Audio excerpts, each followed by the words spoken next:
Mga senior citizen, napag-isip-isip na ba ninyo kung bakit maraming tao ang nagsisimulang umakto na parang humuhupa na ang buhay pagkatapos na edad na 65? Bakit paulit-ulit nating naririnig na ang pinakamagagandang taon ay lipas na? Gayong ang katawan ng tao ay talagang ginawa para umunlad ng higit sa 100? Sa edad na 65, wala ka pa sa finish line. Sa maraming paraan, papasok ka pa lang sa ikalawang kalahati. Ang iyong puso ay may kakayahang tumibok ng bilyon-bilyong bises pa. Ang iyong utak ay may kapangyarihan pa ring bumuo ng mga bagong koneksyon. Ang iyong mga kalamnan ay maaring lumakas kaysa noong mga dekada na ang nakalilipas.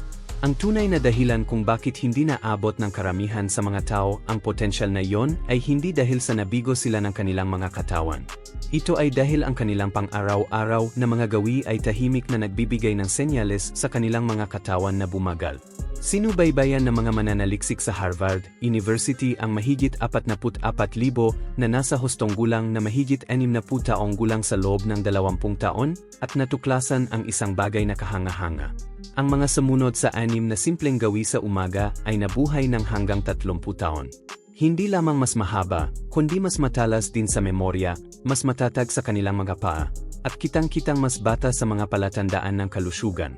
30 karagdagang taon, hindi mula sa mga mahimalang gamot o mamahaling pamamaraan, kundi mula sa kung paano sila nagsimula tuwing umaga. Narito ang katotohanang hindi napapansin ng karamihan. Kapag nagising ka, ang iyong katawan ay naghihintay ng direksyon. Ang unang oras pagkatapos mong imulat ang iyong mga mata ang tumutukoy kung ang iyong mga selula ay nakatuon sa pagkukumpuni o paghina. Kung sisimulan mo ang iyong araw na may asukal, stress, o pag-upo ng tahimik, ang iyong sistema ay lilipat sa defense mode at binabawasan ang paggaling. Ngunit kapag ginawa mo ang mga tamang hakbang, pinapagana mo ang makapangyarihang biological pathways na nagpapanatili sa iyong mga arterya na malinis, ang iyong mga kalamnan ay nababanat, at ang iyong enerhiya ay matatag. Sa bidyong ito, tatalakayin natin ang 6 na gawi sa umaga na sinusuportahan na siyensya na maaring magpahaba ng iyong buhay pagkatapos ng edad na 65 at makatulong sa iyong makaramdam ng ilang dekadang mas bata. Samahan ninyo ako hanggang sa huli, dahil ang gawi bilang 2 ay nayugnay sa pag-activate na mekanismo ng pagkukumpuni ng selula na kadalasang inihahambing ng mga siyentipiko sa isang panloob na bukal ng kabataan. Lahat ng sanggunian sa pananaliksik ay nakalista sa deskripsyon sa ibaba. Bago tayo magsimula, sabihin mo muna sa akin ang iyong edad at kung saan ka nanonood. Babasahin at sasagutin namin ang bawat komento. Ngayon, simulan natin sa pang-5 gawi, isang nakaligtaan na maraming tao tuwing umaga. Ugali BLG, 5. Uminom ng 16 na naonsa ng tubig na nasa temperatura ng silid pagkagising. Ang pag-inom ng 20 baso ng tubig na nasa temperatura ng silid bago pa man dumampi sa iyong mga labi, ang anumang bagay ay maaring magdagdag ng hanggang 7 taon sa iyong buhay. Isang pangmatagalang pag-aral mula sa National Institute on Aging ang sumunod sa 11,000 na nasa hustong gulang sa loob ng 25 taon at nakatuklas na mabisang mga resulta na nauugnay sa hydration. Habang natutulog ka, nawawalan ka ng halos 2 libra ng tubig sa pamamagitan ng paghina at pagpapawis. Nangangahulugan ito na majigising kang medyo dehydrated, na may mas makapal na dugo na pumipilit sa iyong puso na magbomba ng mas malakas. Naobserbahan ng mga mananaliksik na ang mga individual na uminom ng tubig kaagad pagkagising ay may 41% na mas counting attack sa puso at 37% na mas counting stroke. Pinapanipis ng hydration ang dugo sa loob ng ilang minuto at binabawasan ang cardiovascular strain sa buong araw. Maraming nakatatanda ang unang uminom ng cup, ngunit ang caffeine ay maaring lalong mag-dehydrate at magpataas ng cortisol sa oras na dapat ay natural itong bumaba. Isang babae, si Martha, ang nahirapan sa pagkahilo sa umaga hanggang sa ipinaliwanag ng kanyang doktor na ang kanyang dehydration ay naglilimita sa daloy ng dugo sa kanyang utak. Pagkatapos ng 3 linggo ng patuloy na hydration sa umaga, nawala ang kanyang mga sintomas. Mainam ang tubig na nasa temperatura ng silid dahil mas mabilis itong nasisipsip ng iyong katawan nang hindi ito ginagamitan ng enerhiya para umini. Ang talamak na dehydration ay nayugnay sa unti-unting paglit ng utak, na nagdudulot ng pagbaba ng memorya na kadalasang sinisisi lamang sa pagtanda. Ang iyong mga bato ay nagsasala ng himigit kumulang 200 quarts ng dugo araw-araw at mas mahusay na gumagana kapag maayos ang hydration. Pinakamainam ang tubig na puro. Pinapabagal na mga additives ang pagsipsip at maaring makairita sa walang laman na tiyan. Iminumungkahi pa nga ng mga pag-aral na ang wastong hydration ay nakakabawas sa panganib ng kanser sa kolon at pantog sa pamamagitan ng pagtulong sa pag-flush ng mga mapaminsalang compound bago pa man ito tumama sa mga tissue. Kung kinakailangan, ang kaunting piga ng sariwang lemon ay nagdaragdag ng bitamina C nang hindi nakakasagabal sa hydration. Uminom ng tubig ng hindi bababa sa 30 minuto bago mag-almusal upang lubos na masipsip. Habang tayo ay tumatanda, himihina ang ating mga senyales ng uhaw. Ibig sabihin ay maaring na-dehydrate ka na bago ka pa makaramdam ng uhaw. At kapag ipinares sa susunod na gawi, dumarami ang mga benepisyo. Gawi BLG 4. Magpaaraw sa iyong mukha ng 1-0 minuto sa umaga. Ang pagbukas ng iyong mga kortina o paglabas sa loob ng 10 minuto pagkatapos, magising ay maaring mag-reset ng iyong panloob na orasan at makaimpluwensya pa nga sa mga biolohikal na marker ng pagtanda. Isang pag-aral mula sa Johns Hopkins ang sumuri sa 3,000 kalahok at natuklasan ang mga kapansin-pansing pagpapabuti na nauugnay sa pagkakalantad sa liwanag sa umaga. Ang mga espesyal na selula sa iyong mga mata ay nagpapadala ng mga senyales sa master clock ng iyong utak, na siyang nag-uugnay sa mga hormone sa susunod na 24 na oras. Ang liwanag sa umaga ay nagpapababa ng melatonin at nagpapataas ng cortisol sa tamang oras, na tumutulong sa iyong katawan na lumipat sa aktibong repair mode. Ang mga kalahok na nakatanggap ng paladyang liwanag sa umaga ay nagulat ng 43% na mas maayos na tulog, 38% na mas mababang antas ng depresyon, at mas mahabang telomere, ang mga proteksyon na takip sa mga chromosome na nauugnay sa mahabang buhay. Kung walang maagang pagkakalantad sa liwanag, ang mga circadian rhythm ay nagbabago, na nag-ambag sa insomnia at pagbaba ng kognitibo.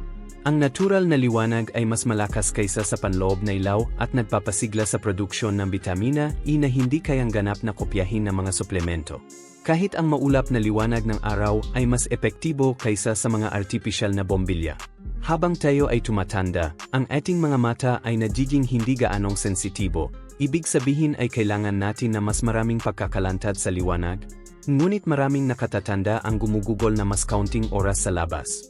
Ang sikat ng araw sa umaga ay nagpapalakas din ng serotonin, na nagpapabuti sa mood. Ipinapakita ng mga pag-aaral na ang mga residente sa mga pasilidad ng pangangalaga na may mga bintana na nakaharap sa silangan ay nakakaranas na mas mababang antas ng depresyon. Kung hindi possible ang paglabas, buksan man lang ang mga kortina. Ang artificial na asul na ilaw mula sa mga aparato ay hindi pamalit at maaring lalong makagambala sa iyong ritmo. Kapag sinamahan ng susunod na gawi, ang liwanag sa umaga ay nagiging mas malakas. Gawi BLG 3. Kumain ng 30 gramo ng kompletong protina sa loob ng 70 minuto pagkagising. Ang pananaliksik mula sa University of Texas na sumubaybay sa 2,500 na nasa hustong gulang na mahigit 60 taong gulang ay nagsiwalat na ang pagkawala ng kalamnan ay bumibilis pagkatapos na edad na 60 sa humigit kumulang 3% bawat taon. Kapag ang kalamnan ay bumaba sa isang tiyak na antas, ang panganib ng pagkahulog ay lubhang tumataas, at ang paggaling ay nagiging mas mahirap. Ang mga nakatatanda na kumonsumo ng hindi bababa sa 30 gramo ng protina sa umaga ay nakapagpanatili na mas maraming kalamnan kaysa sa mga nagtabi ng protina para sa hapunan. Ang protina sa umaga ay nagpapasigla sa synthesis ng protina ng kalamnan kapag ang iyong katawan ay pinakatumutugon. Maraming almusal ang kulang sa sapat na protina, na nagiging sanhi ng pagkasira ng katawan ng sarili nitong tissue ng kalamnan. Ang panunaw ay pinakamalakas sa umaga, na nagbibigay daan sa mas mahusay na pagsipsip ng mga sustansya. Ang mga kompletong protina tulad ng itlog, Greek yogurt, o mga karneng walang taba ay nagbibigay ng lahat ng mahahalagang amino acid na kailangan para sa pagkukumpini. Tila 30 gramo ang pinakamainam na sukat para sa pagpapasigla ng pagbuo ng kalamnan sa mga matatanda. Ang mga kumakain ng halaman ay maaring mangailangan ng bahagyang higit upang makamit ang katulad na mga resulta. Ang suplemento ng collagen ay nayugnay din sa pinabuting ginhawa ng kasukasuan at pagkalastiko ng bala. Ang pagpapares ng paggamit ng protina sa aktibidad ng resistensya sa liwanag, kahit na ang mga simpleng upuang nakatayo, ay lubos na nagpapalakas sa epekto. Ngayon ay narating na natin ang pangalawang gawi. Gawi BLG 2. Magsanay ng 60 segundong ehersisyo sa balance gamit ang isang paa. Natuklasan sa isang pag-aral na Mayo Clinic na sumisubaybay sa 4,000 na katatanda sa loob ng isang dekada na ang simpleng pang-araw-araw na pagsasanay sa balance ay lubhang nakabawas sa dami ng namamatay na may kaugnayan sa pagkahulog. Ang pagtayo sa isang binti sa loob lamang ng 30 segundo sa bawat panig ay nagpapagana ng mga neural pathway na may posibilidad na humina sa pagtanda. Ang mga kalahok na nagsagawa ng pang-araw-araw na ehersisyo sa pagbabalance ay nagpakita ng paglaki sa mga rehiyon ng utak na responsible para sa koordinasyon at memorya. Sa katunayan, ang kawalan ng kakayahang magbalanse sa loob ng 10 segundo ay naghula na mas mataas na panganib ng stroke at pagkamatay. Ang pagsasanay sa umaga ay partikular na epektibo dahil ang iyong sistema ng balance ay muling nagkakabisa habang natutulog at mas madaling umangkop pagkagising. Ang mga pagpapabuti ay maaring lumitaw sa loob ng ilang linggo. Magsimula ng ligtas sa pamamagitan ng pagtayo malapit sa suporta. Iangat ng bahagya ang isang paa at hawakan. Sa paglipas ng panahon, magdagdag ng banayad na galaw ng ulo upang higit pang mapalakas ang koordinasyon. At panghuli, ang pinakamalakas na ugali sa lahat. Gawi BLG, 1. Magsanay ng 1-0 rounds ng 4 tandang bawas 7 tandang bawas 8 breathing technique. Ang nakabalangkas na pattern ng paghinga na ito, huminga ng 4 na segundo, humawak ng 7, huminga ng palabas ng 8, ay nagpapagana sa vagus nerve at naglilipat sa iyong katawan sa malalim na paraan ng pagkukumpini.